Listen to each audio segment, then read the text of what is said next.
Thank you, everybody, and thanks for taking the time to listen to the Kairos story. Kairos Minerals is a Western Australian exploration and resource development company. We're pretty well known in Western Australia, really for our Mount York Gold Project, which is currently a 1.1 million ounce gold project and is about to hopefully get bigger. We are in receipt of a new resource estimate which will be available later on this week. But what I'm going to tell you about today is the lithium potential of the portfolio, because as a board we believe that the current 40 million market cap of Kairos really covers a small portion of the gold asset and doesn't really give us true value. So our lithium assets, which I'll concentrate on today, I'll talk about two of them. We have many, but I'll talk about two because I've only got 10 minutes. And the lithium assets will be at Roe Hills. I'll talk about our Black Cat anomaly, and next door to Pilgangoora. Yep, we hold two licenses next door to the giant Pilgangoora lithium-caesium-beryllium-tin system there. Let's kick off with the gold. I'll just tell you a little bit about the gold. Currently, it's 150 kilometres south of Port Hedland in Western Australia. It's about 40 kilometres south of Hemi, owned by De Grey Mining.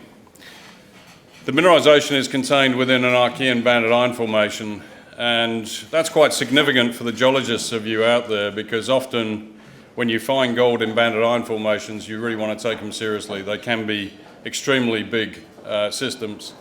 And when I joined Kairos a year ago, when I reviewed the data, I said that it's a big system, and please watch out for how big this thing is going to get. Currently we have the resource, most of the resource covered over a 3 kilometre area, a 3 kilometre long zone. The mineralisation is continuous, and what we recognised pretty quickly was that it hadn't been drilled out. It hadn't been drilled out properly, and certainly not at depth. I'm pretty confident I can stick a hole anywhere within that 3 kilometres and at any depth and find that mineralisation continuing. That's how confident I am with this system. Like I said, it underpins the value of Kairos, we believe, at about 40 million, and an EV over resources of about, currently today, in the mid to high 30s dollars per resource ounce. We've lodged 2 mining licence applications at the end of last year, and studies are underway and negotiations with stakeholders are underway. And we're also focused on the regional exploration, which we have not yet touched, and we know that there's certainly soil anomalies there which have been put out into the press. So we're really excited about Mount York as a project, and Kairos is pretty well known to hold this licence and to be developing the project. However, we also have a really good story in the lithium as well, which really to date has not been appreciated. Next slide. So the Roe Hills area is about 100 kilometres east of Kalgoorlie in a different terrain called the Yilgarn. It's Archean, and this area really is pretty famous because of the Mana lithium discovery by Breaker Resources. And Breaker sold the project when it was about 10 million tonnes to Global Lithium for about 300 million Australian dollars. We have licences on the western side of the Cardonia sinogranite, which we believe to be a really important granite in the overall structural setting of these LCT pegmatites. And it's not the only spodumene that's been found in that area. To the south, Alchemy Resources announced fine spodumene, albeit low grade, on the southern end of that Cardonia sinogranite. We've explored the western side, and we have an untested 2.8 kilometre long lithium-caesium-beryllium-tin anomaly, which we call Black Cat, and we haven't drilled it yet.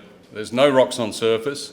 It's just a coherent anomaly that we've sampled many times on surface, and it's very consistent. So it's 2.8 kilometres long and up to 300 metres wide. and we're very excited to be looking forward to drilling this once our heritage negotiations have advanced. This is Black Cat. I don't have a laser pointer, so it's a human pointer. So this is the anomaly here. We really can't wait to put a few thousand metres of RC drilling into it, hopefully next month. We can also talk about a new area that we found in regional multi-element geochemistry called Crystal Palace.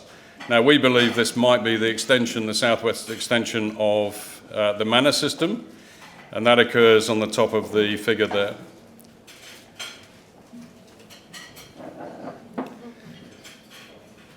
What these two anomalies have got in common is that they are telling us that that they have all the multi-element geochemistry that you need, really, to indicate a lithium-pegmatite system. And we know both of these anomalies are in situ, they're not transported. We've also, at Crystal Palace, we've also found some lepidolite, which again is another indicator that we're in the right fertile system. Next slide. One thing we did find, which was a welcome surprise, is the Blue Jay prospect, and we could have quite easily called this the welcome surprise prospect. It's 1,000 metres long by 600 metres wide. Originally it was found on a high yttrium anomaly, and for the geochemists here, yttrium does proxy for heavy rare earths. So we bought the rare earth package and found that this is indeed a light and heavy rare earth anomaly, soil anomaly at surface. It's got the right geology. It's underlain by some weird granites that we don't know anything about just yet.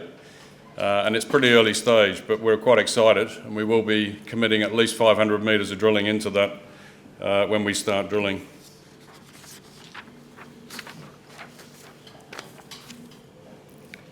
Let's talk Pilgangoora and very large, extremely large, world-class lithium, caesium, tantalum, pegmatite systems.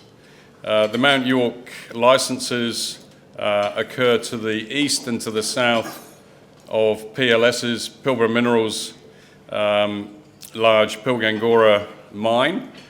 The mineralisation that you can see marked in red on the slide here is their system that we've digitised. One thing we do know is it dips at about 40 degrees to the east, and we're pretty confident that it actually extends through into our licence area. We'd love to drill it, but we think we can do some smart stuff before we drill it. We've also got some rock chip samples on surface which are high in lithium. We also announced last year results from the Lucky Sump drilling and some rock chip samples from Lucky Sump further to the south, which are spodumene-bearing pegmatite. So we know we're in a fertile system on our ground. We are currently assessing whether we do 2D seismics plus drilling or just drill, but we've got two indicated sites for drilling here. And this is really a game changer for Kairos, and potentially could be a game changer for Kairos. In terms of lithium pegmatites, we understand everybody in this room is probably, outside of the oil and gas guys, everybody is looking for spodumene pegmatites. And we feel that with our current licence holding both in the Pilbara and the Eastern Goldfields, that we stand a very good chance of finding them. So discovery is at the top of our list, and if you are a current shareholder of Kairos, welcome. Look into buying some more, but if you're not, then please do look at buying some Kairos shares. As I said, we are pretty much valued on the gold side, but we don't feel that there's anything given in the share price for the lithium and the lithium assets here. So thanks very much. We have a great website. Please welcome to look at the rest of our projects on the website, and look out for news flow, which will be start off hopefully this week with the new resource update at Mount York, followed by additional information on the lithium pegmatites. Thanks very much.